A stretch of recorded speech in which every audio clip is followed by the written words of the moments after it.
In a time of rising unrest, when borders dominate headlines and immigration policy shapes the future of our nation, the truth matters. From the front lines of law enforcement, national security, and public policy, this is Frontline Facts, where rhetoric is stripped away, where politics takes a back seat, and where facts, hard, documented facts, lead the conversation. As instability grows beyond our southern border, as communities feel the impact at home, we bring you informed voices. Attorneys, senior law enforcement leaders, policy experts, and professionals who understand the law, the protocols, and the consequences. This isn't opinion. This isn't spin. This is clarity in a time of confusion. This is Frontline Facts, and the conversation starts now. Good afternoon, everyone. My name is Louisa Deason, and I am the host for Frontline Facts, Correcting the Rhetoric. And today we have a very special guest. His name is Kyle Sims. He's a conservative activist. He has been helping save the children of Texas for quite a few years. And he's not somebody new to the arena of protection or to, precinct chairs and being very politically aligned.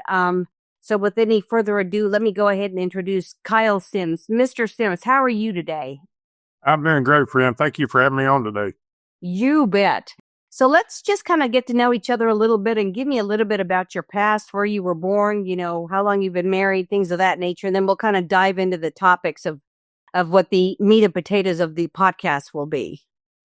Sure. Well, I was born in Texas. I'm a Texas native, 61 years old. Been here all my life. Been in the DFW area for about 40 years. Been married for 35 years. We have 7 grandchildren. And I was in the construction industry for about 32 years. I retired and then got real heavy into politics. And as you mentioned, I've done the precinct chair thing, the caucus chair, state delegate several times, and worked on a lot of campaigns. I'm also a personal protection officer for the state of Texas, and got my hands in a lot of different stuff, but I stay busy and I stay happy. Well, and of course, I'm sitting here looking at your all your accolades and your resume, and it's pretty impressive. You started out, let's go back to about 2020. You were the precinct chair for 207. You've resided in McKinney, and I know plenty of people in McKinney, but you were instrumental in doing a lot of things as a precinct chair for the Republican Party back in 2020. So let's revisit that for a little bit and bring you up to speed. Yeah, I've been very active in the party. My main thing is getting people engaged, getting them information so they can make educated decisions on not just about voting, but about being involved locally in your community. Because I tell people this all the time: your politics start in your backyard. And if we can't fix it locally, we sure cannot fix it in Austin or DC. So I encourage people to get active, go to your school board meetings, your council meetings, your commissioner meetings, meet all your elected officials, whether you agree with them on everything or not.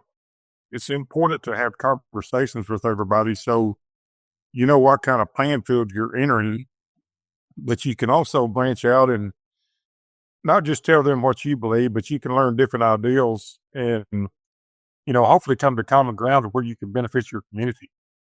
And I couldn't agree with you more. It's so important. People just think that they can go out and just vote for the president or vote for the congressional or the Senate races that they want, but they don't normally get out. And that's a huge problem amongst the Republican Party, that they don't want to get out and vote for their local officials. And that's really where the meat and potatoes get started, to be able to make the wise decisions and get out and know their constituents.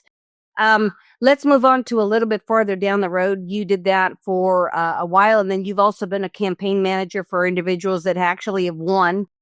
Shelley Luther, Texas House campaign, you worked on her campaign, and she's actually made it through. And you have worked for Senator Dawn Huffines, who's running for comptroller, and of course, highlight some of the individuals that you've actually worked on their campaigns and what you've been able to do.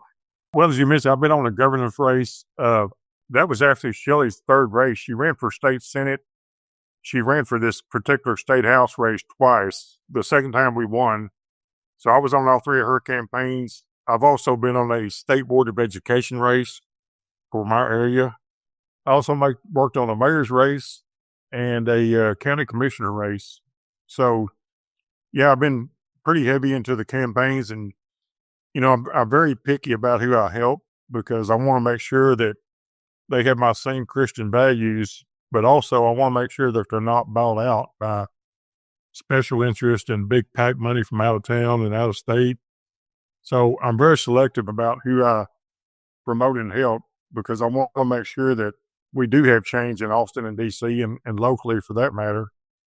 And so I'm very selective about who I choose to help.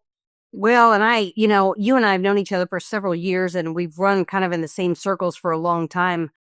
You helping candidates, and of course with your security business, and myself with my immigration consulting. And of course, this was what really prompted me to start a podcast and really kind of correct the rhetoric out there. And let's go ahead and dive into, you've been instrumental in getting in and getting people engaged and going into the schools. You deal with identifying a lot of pedophiles that are working for the school districts. You're in McKinney, Texas, but tell me a little bit about how that got started and where you're going with that. Because, it's pretty impressive. And of course, people aren't, after the previous administration, people, I think, were afraid to get to those, town hall meetings at the school boards, et cetera, in fear that they'd be arrested. But let's really talk and dive into that particular topic. That's really what I'm very interested in you discussing because you're right in the middle of it. Yeah, thank you. Well, and I forgot to mention, I did work on a U.S. Congress race on the border for several months. This was a race going against Tony Gonzalez. And I'm actually on another U.S. Congress race right now from our area here. But what really got me involved is, I was really involved in the party and noticed that there wasn't a lot being done as far as action. There's a lot of what I call monthly tea parties that really don't achieve anything. So I thought, I just need to do something different. I need to figure out a different angle to address this and figure out how to get people engaged. And I think our grandchildren had a lot to do with that. We've got 5 granddaughters. And I just saw the stuff going on in schools after COVID, hit and everybody panicked and went home and did nothing. I saw the indoctrination starting to really peak into the households and with the children being online all the time and parents working outside the home, not knowing what their kids are doing. And I just saw a lot of stuff going on in public education specifically that I didn't agree with. And I worried about our grandchildren in public school having to face these issues without having any direction on what to do. So I really got heavily into watching what school boards do, what city councils do, what our commissioners do. And I really focused in on how can I make a difference and help these children and help the public realize that we don't need these kids to be learning certain things in classrooms. If it's not about reading, writing, math, science, and trades, we need to get it out of the schools. So I've tried to walk the walk when it comes to holding people accountable. It takes a lot of courage. It takes a lot of prayer to get out there up front, put your name on the front line in the trenches when you know that you're going to get heavily attacked by people that don't agree with you. But I thought if I've got a voice, I've got the statue for it, let's get out here and put our name out there and start showing people that it can be done. It takes a little bit of courage and takes a lot of discipline to do it. But that's what really got me started. My grandkids, I don't want to see them not have a future and have a chance. We're older. We've had a great life. God's been good to us, but I want to give them a future that they can live like we did and have the freedom to not be dragged into all this hate and indoctrination that's going on. So it really came down to my grandkids. And, my wife is a big supporter. She's in the background, but gosh, if it wasn't for her support, I wouldn't be able to do what I do. Well, Many years. She is amazing. She's amazing. I've never had the pleasure of meeting her in person, but I can tell you one thing. She is amazing. And yes, the two of you are like a power couple. You deal with a lot of people that are being arrested for, acts of sexual content and sexual deviance and all kinds of things in your realm as you're dealing with, school boards, et cetera, et cetera. One of the biggest concerns, I worked, with ICE for many years. And of course, the child trafficking is a big concern. But I mean, you're seeing it firsthand with how are they vetting these individuals that are getting hired to work for these school districts that have all these kinds of heinous criminal backgrounds, and you're highlighting it on your platforms every day. And it's just kind of scary. Parents, I think, don't know what to do or who to report things to or what road to take. I worked for the school system for 32 years. I was on the other side. I worked for the state, but I was in the construction side of it. So I've kind of seen both sides of it. But all the districts have what they call a Raptor system, where when you walk into a building, they put your license in a system, and it pulls up if you got any kind of record. Well, a lot of these people don't have records. And what I've suggested to school boards, and I got laughed at for this actually, why don't we start doing a deep dive into their social media and possibly even a psychological exam before we hire these, 20, 21, 22-year-old teachers? Because from everything I've seen, everything I've read, a person's brain's not really fully developed till they're 25 years old. Some say 30. So we're hiring kids to teach kids without putting them through any rigorous background check to understand that they have the mental capability to do what they're about to do. And what we're seeing is this range of predators is from young to old. I also think it's got a lot to do with the home life, the breakdown of the nuclear family. I don't think from my standpoint, I think when we took God out of everything and we said, you know what, y'all just do whatever you want to do. You believe what you want to believe, and we're all going to be one happy, diverse family. I think that's the biggest crock of crap I've ever seen, because what we've done is we've taken the family life and the Christian lives out of everything and just wanted everybody to be jolly, be lucky, and think that we're going to have a great society. And that's not what's happening. Yeah, I agree with you. Now, you caught my attention when we had this conversation the other day, and you said that, we obviously have had God removed from schools, the wokeness, teachers having more parental rights, so to speak, than the actual parents. You've been instrumental in bringing that to light at several of the school board meetings. You've been shushed, you've been kicked out. Tell me a little bit about your experience with that. I've been very fortunate. I do know several people that have been actually trespassed to come back on property. I've had some people make some very horrible accusations against me to try to get me kicked out where I couldn't speak. But I always pick my words very carefully. I always try to be very respectful but blunt. And that's another thing I try to encourage people to do. We don't get anywhere just constantly showing anger. We have to walk the walk in a way that we get our point across, but we're also respectful when we're angry. And that's one thing that I've been very blessed about. God gave me that talent to where I can be furious about something, but I can still talk calmly about it.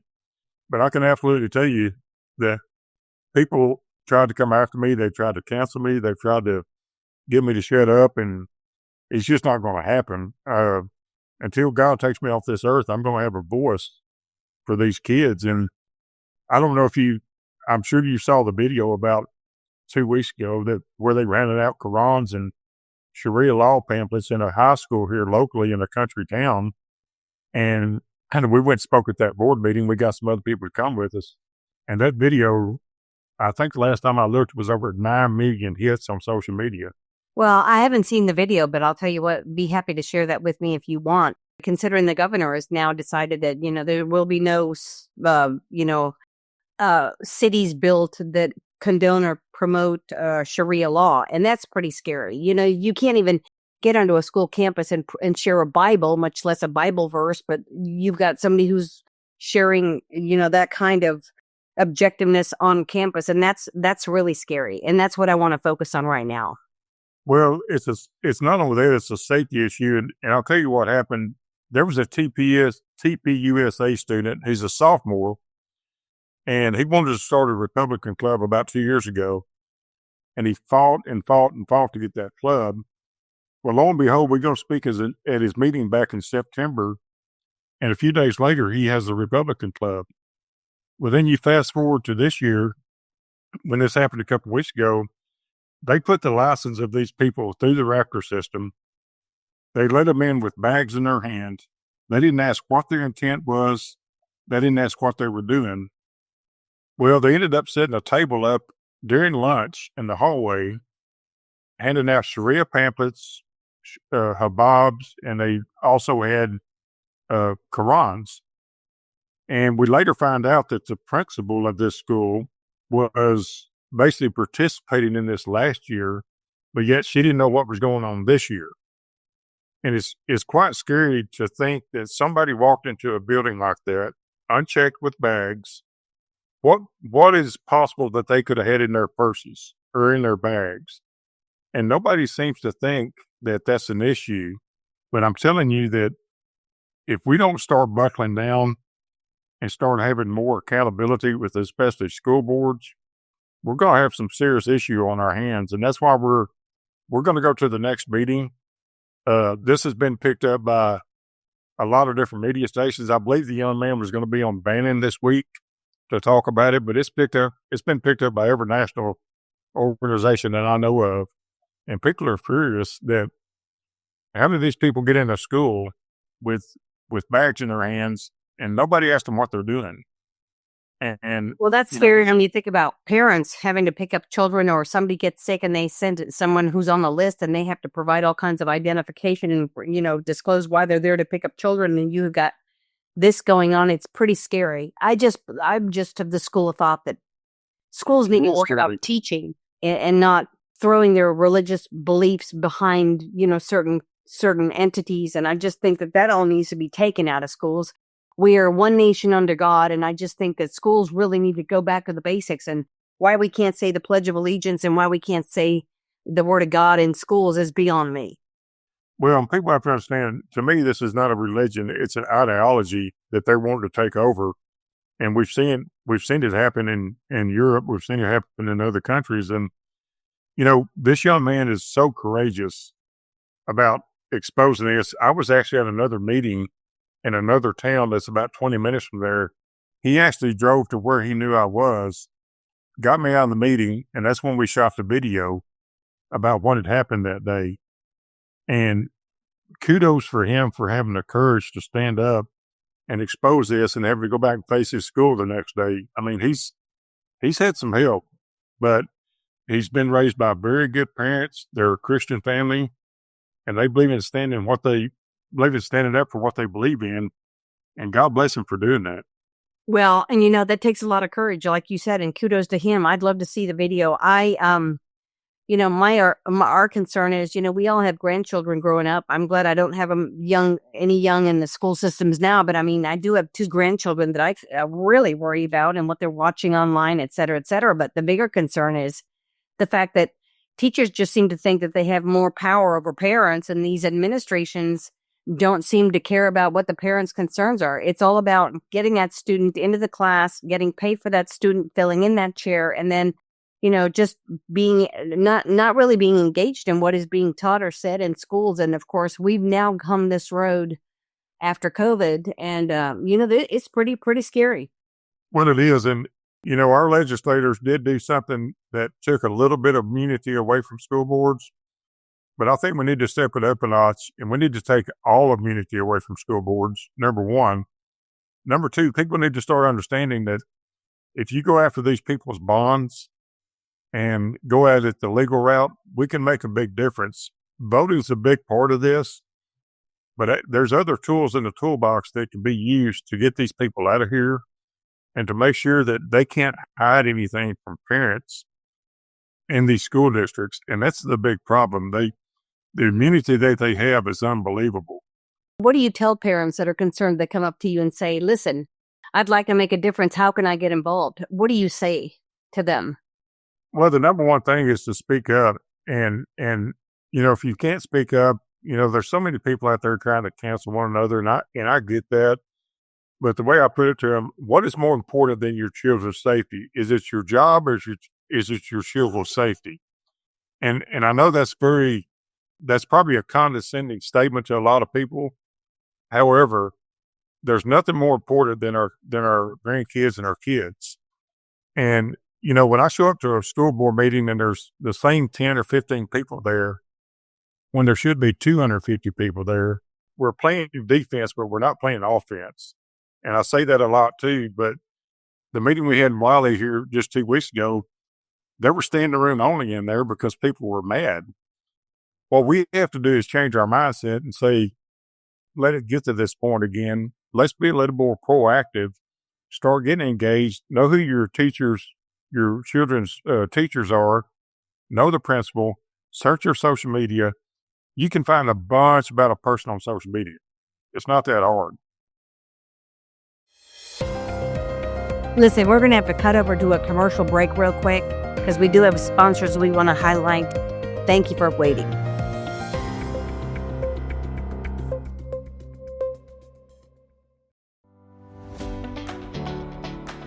In a market as dynamic and data-driven as Houston, experience isn't optional, it's essential.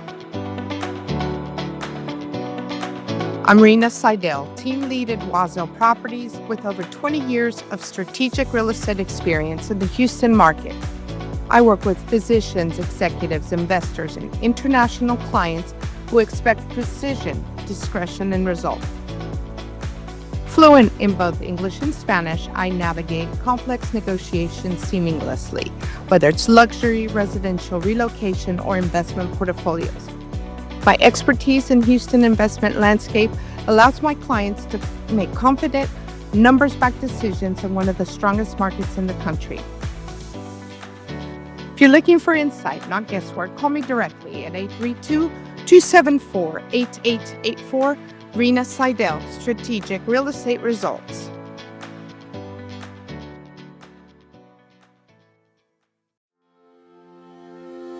This episode of Frontline Facts with Louisa Deason is brought to you by Trace Investigations. When the truth matters, experience matters. Trace Investigations specializes in missing persons cases, cold cases, family court matters, complex fraud investigations, and professional process serving. Whether you're navigating a sensitive custody dispute, seeking answers in a long-standing case, or uncovering financial deception, they approach every investigation with precision, discretion, and professionalism. Their team brings over 30 years of combined experience, with a keen attention to detail and integrity at every level of the investigative process. No shortcuts, no guesswork, just facts. Consultations are always free. Call them today or save their information for when you need it at 920-858-5931 or email traceinvestigationstx@gmail.com. Trace Investigations, because the truth is worth finding.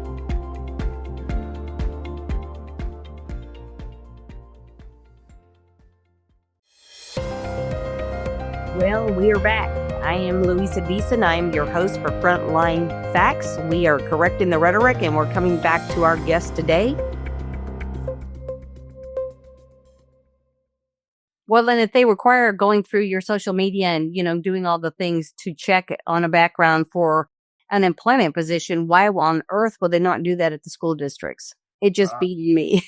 Absolutely. Absolutely. And that's the whole point. We have to get this through people's heads that just because there's a lot of rhetoric out there and people are, threatening or whatever, we're going to have to understand that we're going to have to play fire with fire. And until people start getting involved and start attending these meetings and knowing who the players are, I'm afraid we're destined for failure if we don't start really paying attention. Well, and you hit it spot on. I mean, people need to do their research. I think the problem is that people have gotten complacent about not wanting out to get to vote and not really learning much about the candidates running for office. It comes down to educate yourself. It really makes a difference, and it starts at the local level. That is imperative.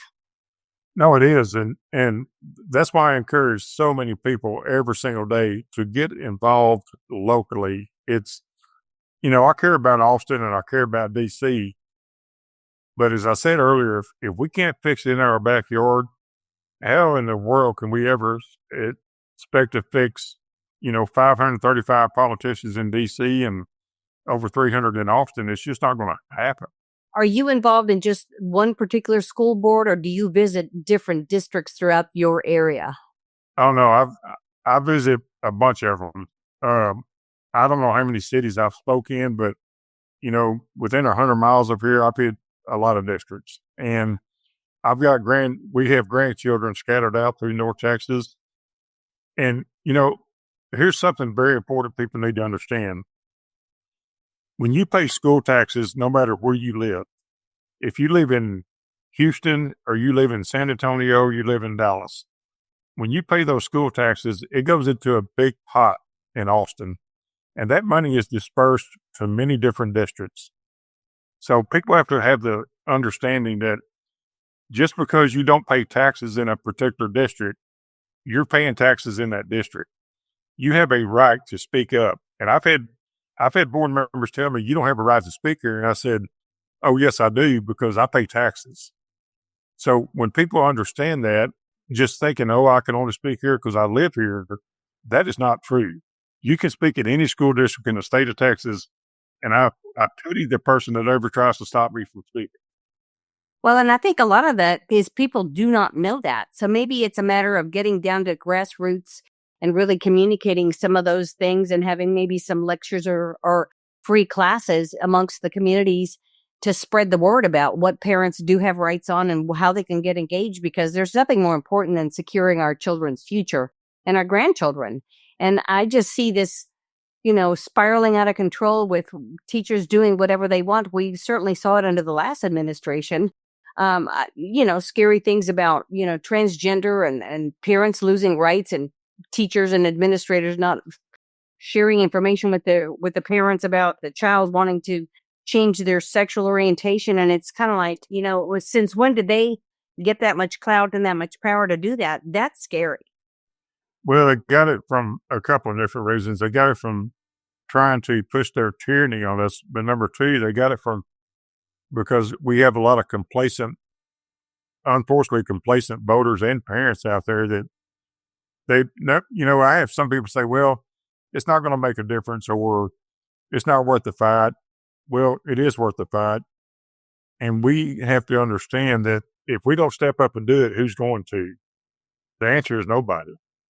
So that's why I talk about courage a lot. People are going to have to understand that we have to not only walk the walk, but we have to encourage others to do the same.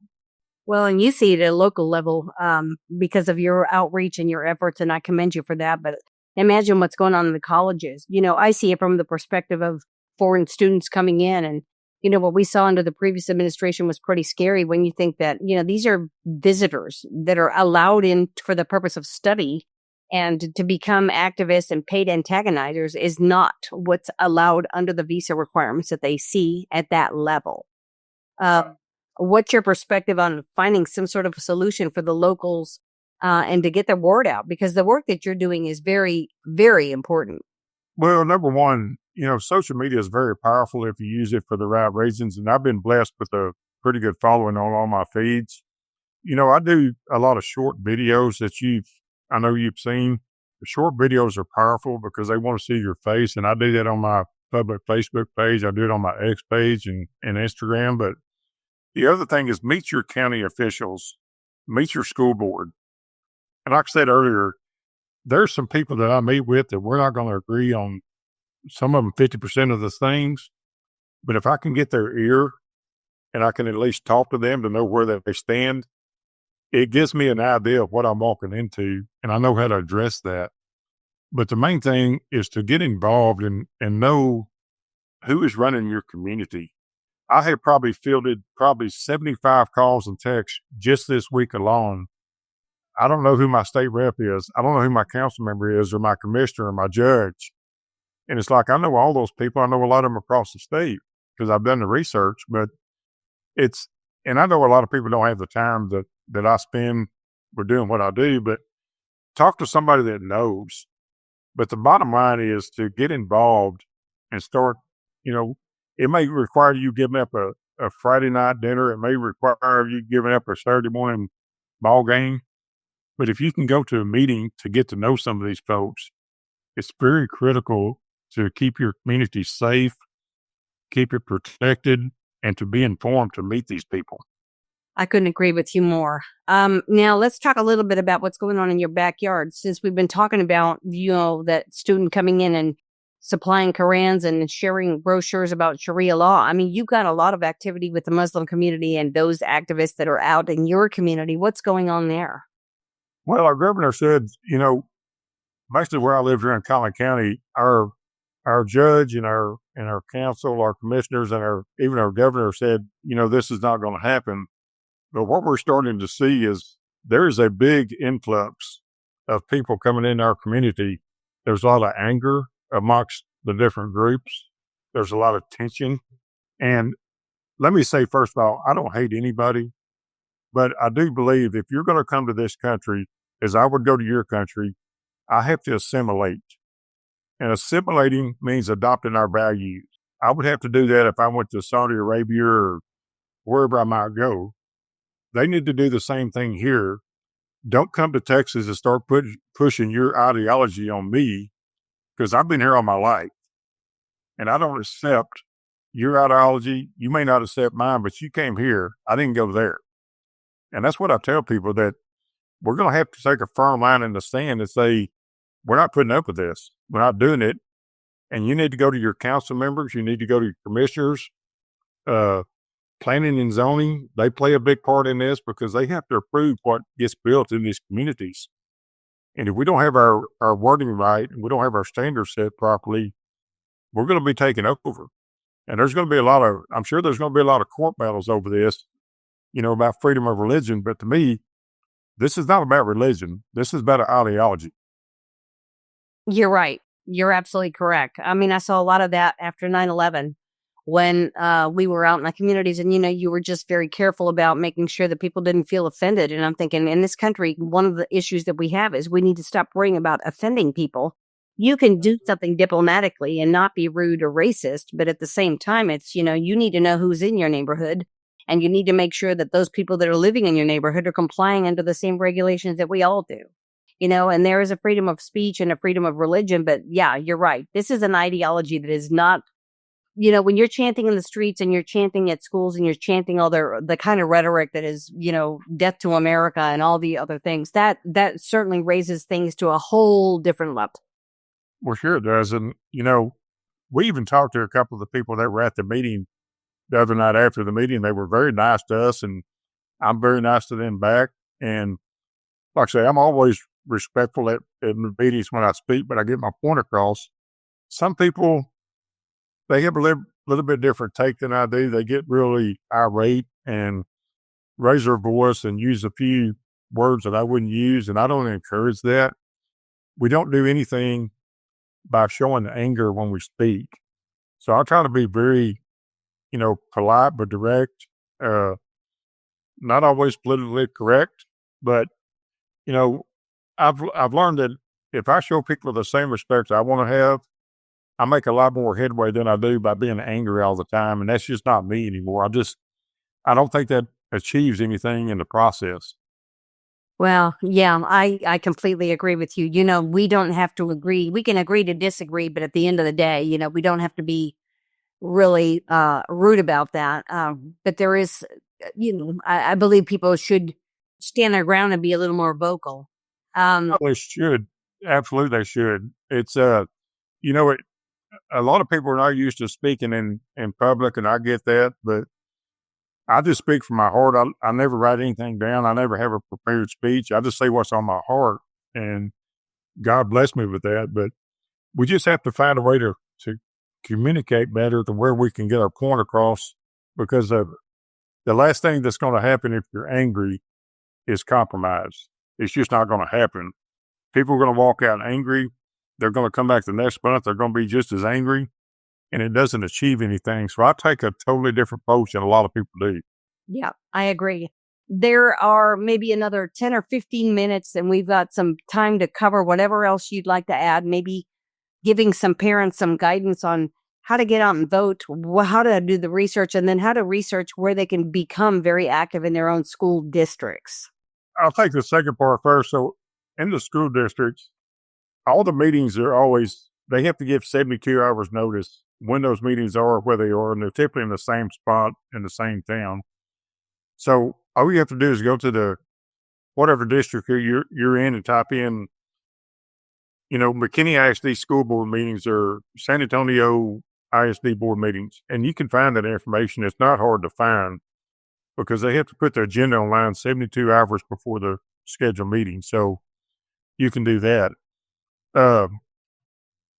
As far as elections, gosh, there's so many sites out there that you can get involved. There's one I like is Transparency USA. On that site, you can follow the money, the donors of the candidate that you are looking at.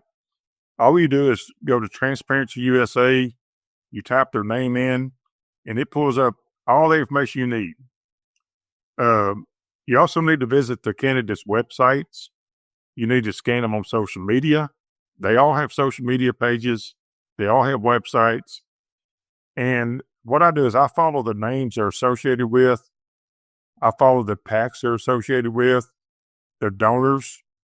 I mean, it's very, very simple. It doesn't really take that much time once you zone into who you want to look at. But yeah, there's a lot of people that go out and just vote because they know somebody. One thing about me, I don't vote for friends. If I have a friend running and I believe in them, I'll vote for them. But if not, I'll tell them, hey, I'm your friend, but I'm not voting for you because I don't think you're fit for this position. So it just takes a little research and a little time away from your schedule. But America, and especially Texas, is at what I call a turning point right now. One of Charlie Kirk's, his organization's favorite terms. But we are in a turning point to where if we don't start voting on reality and stop voting on friendships and acquaintances, we're going to be in some serious trouble here just not too long down the road. The critical stage of Texas is if Texas goes, the rest of the country is said to go. So it is imperative that people get educated on who they want to vote for. And you're right. It takes 10 minutes to research somebody and to find out what their values are and where their stance is and go out and vote and make an educated decision and to educate themselves on propositions and things happening in their own areas. Absolutely. Yeah. And it's like I say, it's well worth your time to get involved and do whatever little research you can. And like I say, if you can't talk to somebody, there's people out there that do what I do and they do the research. Just please don't go out and vote blindly because that's how we've gotten this mess in the first place. By people voting blindly that, listen to somebody else that didn't do the research. That's where we're getting into trouble. Yeah, I would agree. I have people calling me all the time and asking me who they should vote for. And I go, I think you need to do a little bit of research before you ask me because you may not like the candidates I'm voting for, but I am well educated. I just certainly go out there and do my research. Well, listen, how can people get a hold of you or how can people, donate to some of do you have a nonprofit or are you aligned with organizations that you would like to maybe highlight that people can donate to or? Probably the dearest organization to my heart is called Shepherd's Watch Foundation. I would encourage people to go to their site, but they're in the child trafficking arena. And I know all the people that work for that organization. They're based here in Texas. They do a lot of work in North Texas area, especially. And I would encourage y'all to just check them out. They're all over Facebook. They're on X. And they have a lot of X spaces that they do typically once a week. And it's talking about involvement on how to save children, which is very big to my heart. So I would encourage you to follow that one. As far as me, my Facebook page is my name. It's Kyle KD Sims. And then my X handle is @PatriotTXS. I post a lot of content. Nothing really serious. Nothing really funny. All mine's pretty serious. But I try to attack the issues at hand, especially in Texas. A lot of election stuff, a lot of child predator stuff, and just about a lot to how to get engaged, to get involved. Well, I can't thank you enough. Again, I have a lot of, you have my respect. You and I have known each other for quite a few years and we've worked collectively together in helping each other through contacts and connections. But, if you want to also share via email with me the site for that organization that may be looking for donations. A lot of parents don't realize that a lot of those kids that are trafficked are domestic trafficking victims. They're not necessarily international, although we have that bigger problem on a global scale, which I'm familiar with. But I certainly want to thank you for your time. I know you're incredibly busy, but I think that the information you shared is just absolutely spot on with what's happening in schools today, and people need to get out and be aware of what's going on. Well, I just want to close by encouraging people, always be safe and vigilant out there. If you see something, say something. There's a lot of evil amongst us right now. You can never be too safe anywhere you are. Always try to have somebody with you watching. And please watch what your children are doing online, what games they're playing, what books they're reading, and who their friends are, because evil is right in our backyard, and we must protect these children. Amen. Well, Kyle Sims, thank you very much. I hope that you continue to have much success in your ventures in helping candidates, and of course with your work with school boards and educating parents, and God bless. Thank you, friend. God bless you, and thank you for having me on today. You bet. Thank you.